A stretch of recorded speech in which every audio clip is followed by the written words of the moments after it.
Serviteur mauvais et paresseux, tu savais que je moissonne là où je n'ai pas semé, que je ramasse le grain là où je ne l'ai pas répandu. Alors il fallait placer mon argent à la banque, et à mon retour, je l'aurais retrouvé avec les intérêts.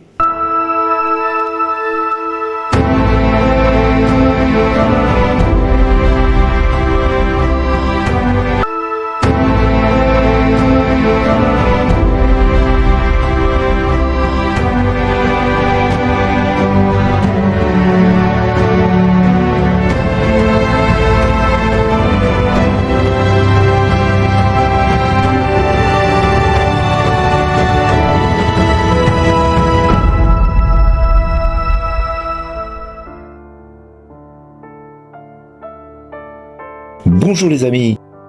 Aujourd'hui, l'Évangile nous appelle à faire fructifier le talent que Dieu nous a confié. Alors, il part de l'histoire d'un homme qui décide d'entreprendre un long voyage et qui confie tous ses biens à ses serviteurs. Et il aurait pu, on va dire, répartir à part égale la valeur de ses biens, mais à l'un, il va confier 5, à l'autre 2 et à l'autre 1 talent. Et c'est avec cet argent que chaque serviteur va pouvoir faire fructifier cet argent, et les 2 premiers se lancent dans l'administration de ce qu'ils ont reçu et vont le faire fructifier. Quant au troisième, la crainte, la paresse, la peur de perdre le peu qu'il a, eh bien, va se laisser investir par la peur et se laisser investir par le fait de ne pas perdre le peu qu'il a reçu de Dieu, et il va se laisser enfermer dans le confort de sa pauvreté, et au final ne va pas laisser fructifier cet argent que Dieu lui a donné, ce talent que Dieu lui a donné. Eh bien, le Seigneur revient et il exige qu'on lui rende des comptes, et il revient bientôt pour faire de même avec chacun de nous. Et la récompense et le courage des 2 premiers qui avaient doublé la somme qui leur avait été confiée, eh bien, se trouve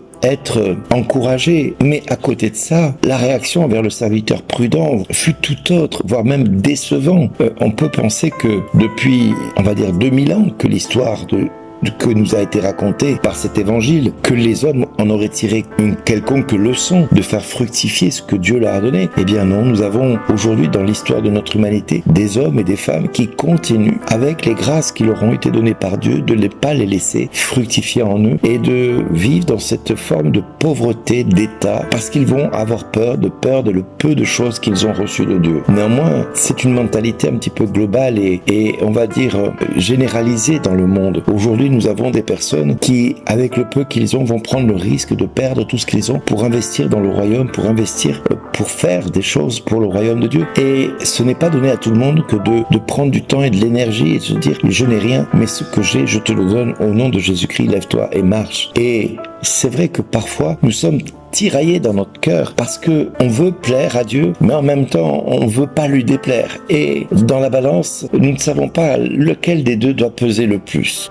On veut plaire et on ne veut pas déplaire. Et parfois, on va faire le mauvais choix. On ne veut pas déplaire à Dieu. Et en faisant le fait de ne pas déplaire à Dieu, on ne fait plus rien, on se fige. Et vous savez, il y a une maladie que j'ai vécue, ça s'appelle la sclérose en plaques. La sclérose en plaques nous immobilise dans nos muscles, dans nos nerfs et dans nos tendons. C'est la pire des choses qui puissent exister à un homme, c'est que quand il commence à vouloir bouger, son corps refuse d'obéir, son corps refuse de bouger et d'agir comme lui le souhaiterait. Eh bien, aujourd'hui, nous avons des chrétiens qui sont atteints d'une sclérose spirituelle, c'est-à-dire qui va les figer dans leur état de fonctionnement habituel. Ils restent dans un confort ponctuel, dans un confort où la crainte prend le dessus sur le risque de bouger et d'aller de l'avant. Et plutôt que de se mettre en avant, eh bien, ils vont se cacher, ils vont réduire leur foi au minima de ce qui est nécessaire pour dire qu'ils sont chrétiens. Alors on va à la messe le dimanche, on se donne bonne conscience et on va à la messe uniquement et c'est très bien ainsi. Et puis vous avez ceux qui vont dire moi je suis chrétien, je vais à la messe, je dis mon chapelet, je fais mon chemin de croix, je fais la temps d'adoration, je fais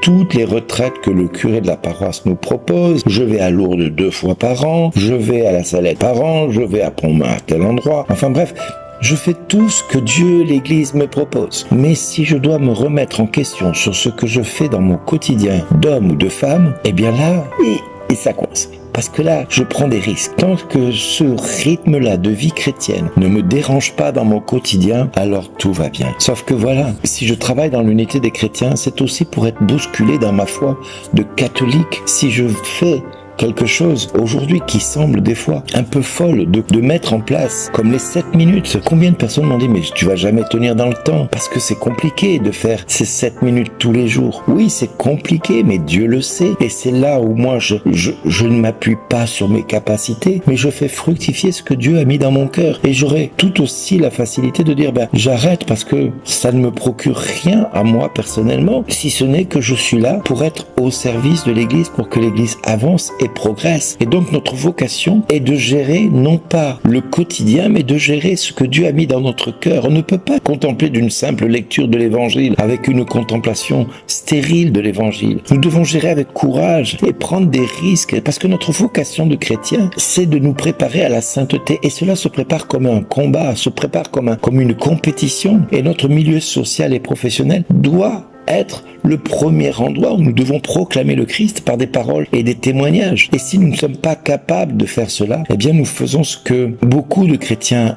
essayent, c'est faire un évangile un petit peu raplapla. Mais voilà, Saint Augustin, que nous fêtions hier, disait « Nous qui prêchons la parole de Dieu au peuple, nous ne sommes pas si éloignés de la condition humaine et de la réflexion appuyée sur la foi, au point de ne plus voir nos dangers, mais cela nous console de savoir que là où il y a des dangers à cause de notre ministère, là aussi nous avons l'aide de vos prières et nous savons que Dieu nous consolera. » Donc ça veut dire qu'à un moment donné, que notre vie, elle peut être sujette à discussion, à rejet, mais le talent nécessite que nous le fassions fructifier. Et le Seigneur ne nous donne pas des choses qui soient au-delà de ce que nous pouvons supporter. Il nous connaît personnellement. Il nous confie ce dont nous sommes capables et ce qui nous convient. Mais il accorde la même et immense confiance en chacun de nous. Alors, à nous de ne pas le décevoir. C'est Saint François qui disait « Ne décevons pas le Christ par notre inaction. » Oui, Jean-Paul II disait « France, qu'as-tu fait de ton baptême ? Et n'ayez pas peur. » Eh bien, je vous le dis aujourd'hui, vous, enfants de Dieu qui suivez les 7 minutes pour Jésus, qu'as-tu fait de ton baptême? N'aie pas peur de t'investir, n'aie pas peur de prendre un risque et d'aller dans quelque chose que tu ne maîtrises pas, que tu ne comprends pas, que tu ne sais pas comment ça va fonctionner, mais aie foi en Dieu et fais un pas en avant. Ne reste pas statique, sinon tu es dans une sclérose spirituelle et tu ne progresseras pas et tu ne verras pas les fruits de la bénédiction de Dieu quand il viendra avec les intérêts te dire bon et serviteur, bon fidèle et serviteur, entre dans la joie de ton maître. Eh bien oui, c'est important que nous soyons de très bons serviteurs, bons et fidèles, parce que nous pouvons être fidèles dans peu de choses et il peut nous en confier beaucoup d'autres parce que nous aurons été fidèles dans peu de choses. Alors, entrons aujourd'hui dans la joie de notre Maître en répondant présent à l'appel qu'il nous lance et en faisant ce qu'il nous demande avec joie et ténacité dans notre cœur. Ne craignons pas du lendemain. Le lendemain se souciera de lui-même. Amen. Merci d'exister.